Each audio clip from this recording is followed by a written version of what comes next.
Hello friends, good morning. কেমন আছো তোমরা সবাই? আশা করি ভালো আছো, আমিও ভালো আছি। নতুন একটা ব্লগে তোমাদের সবাইকে স্বাগত জানাই। আর আজকের পরিবেশটা দেখো, অনেকটা সুন্দর। প্রায় 2-3 দিন পর আজকে রোদের মুখ দেখা গেছে, মানে খুব বেশ ভালোভাবেই রোদ দিয়েছে আজকে। আর আমার পাশের জমিটার অবস্থা দেখো, জল হয়ে হয়ে একদম কালো জল হয়ে গেছে, যে মানে বাজবে অবস্থা। জমিটার পচা গন্ধ বার হচ্ছে জলটা থেকে, মানে এটা একটু নিচু জমি, এখানে চাষটা সেরকম হয় না। আর এই যে এগুলো হচ্ছে ঘি করলা বলে আমাদের এদিকে, আবার এগুলোকে মানে করলাও বলে এরকম। তো কী নাম তোমরা ঠিক জানিও, আমাদের এদিকে ঘি করলা বলে, অন্যদিকে হয়তো কাঁকরোলও বলে।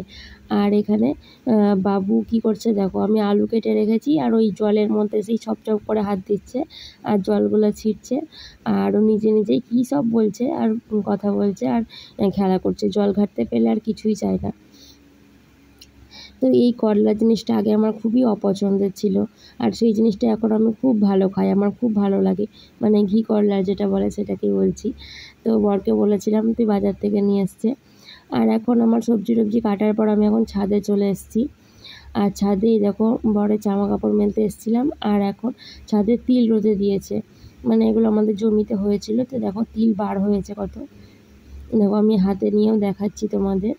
মানে তিলগুলো ঝরাতে দিয়েছে, পায়ে খিঁচে গেলে এগুলো ঝরে যাবে অটোমেটিক, মানে একবারেই শুকিয়ে গেছে ভালোভাবে, রোদে শুকিয়েও যাবে তার সঙ্গে ঝরেও যাবে। আর এই দেখো আমি এগুলোতে লাগিয়েছিলাম টেবিল গোলাপ গাছ এই টবগুলোর মধ্যে। তো ফুল ফুটতে আরম্ভ করে দিয়েছে, মানে ফুলগুলো ফুটে এখন শুকিয়ে গেছে, হয়তো আগের দিন ফুটেছিল, আমি ছাদে উঠিনি। আর আমাদের এখানে একটা কুল গাছ ছিল, কুল গাছটা কেটে দেওয়া হয়েছে। যারা আমার পুরোনো ব্লগ দেখেছে তারা হয়তো বুঝতে পারবে। আর এই দেখো গাছে কত আমড়া ধরেছে। এই গাছগুলো একদম আমার ছাদে লাগাই, মানে ছাদ থেকে এগুলো পাড়া যাবে। গাছটাও দেখতে খুব সুন্দর লাগছে, আর একদম মানে থোকায় থোকায় আমড়া ধরেছে, প্রচুর আমড়া এসছে গাছটাতে। এবার আমড়ার টক খাওয়া হবে। তার সঙ্গে পেয়ারা গাছেও প্রচুর পেয়ারা এসছে, মানে পেয়ারার ফুল ধরেও আছে, আবার পেয়ারাও ধরেছে।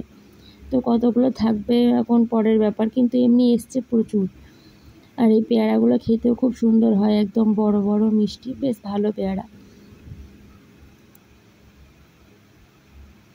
আর আমাদের রান্না বান্না কমপ্লিট হয়ে গেছে, মানে মা রান্না করেছিল। এই যে ঘি করলা ভাজা হয়েছে, আর এখানে হয়েছিল সোয়াবিন আলুর তরকারি, আর এইদিকে ডিম ভাজা হচ্ছে, মা এখন পেঁয়াজ দিয়ে ডিম ভাজছে। আর হয়েছিল দই। তো এই সিম্পল মেনু ছিল আজকে ভাতের দুপুরে। তো খাওয়া দাওয়ার পর আমরা একটু ঘুমিয়ে নিয়েছিলাম। তারপর এখন বিকেলবেলায় সোনাকে নিয়ে আমাদের বাড়ির এই সাইডটায় আসলাম, মানে যেদিকটায় উঠোনের মতন করা আছে, বাগানের মতো। উঠোন বলা ভুল, এখানে কিছু গাছ লাগিয়েছে বাবা, তোমাদের সঙ্গে সেগুলোই শেয়ার করছি। এখন দেখো বেগুন গাছ লাগিয়েছে, মানে এগুলো এখন ছোট ছোট হয়ে আছে, পরে বেগুন ধরবে। বাবা এখন এগুলোকে ভালো করে মানে লাগিয়েছে, যত্ন করছে। আর আমাদের লেবু গাছে প্রায় 1 বছর না 2 বছর, বেশ গাছটার বয়স হলো 2 বছর হবে। তো প্রচুর লেবু এসছে, এই বছর প্রথম লেবু এসছে। আমি তোমাদের সঙ্গে অল্প করে একটু শেয়ার করলাম, পরে ভালো করে দেখাচ্ছি, ভিতরে অনেক এসছে।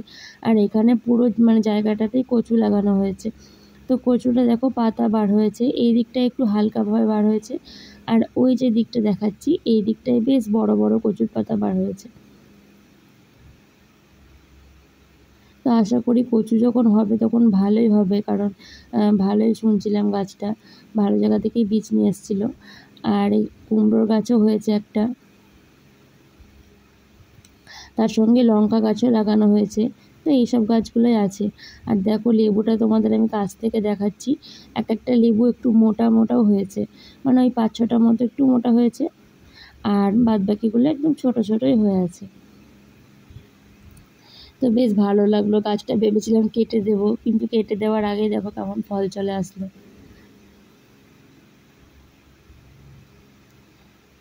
আর এখানে তো জ্যোৎস্না এখন বসে আছে, এই যে আমাদের কলার গাছ লাগানো হয়েছে, ও যেহেতু কলা খেতে ভালোবাসে, তাই বলছে কই কলা, কলা দেখতে পাই না গাছে, তার জন্য বলছে, কিন্তু গাছটা লাগানো হয়েছে, পরে ধরবে। আর এখন তো ওদেরকে নিয়ে একটু বেড়াতে যাচ্ছি। আজকের ব্লগটা এই পর্যন্তই রাখলাম, কেমন লাগলো জানিও, ভালো লাগলে লাইক শেয়ার কমেন্ট করো। ছোট্ট ব্লগ আজকের ব্লগটা। তো টাটা, এখানে শেষ করছি।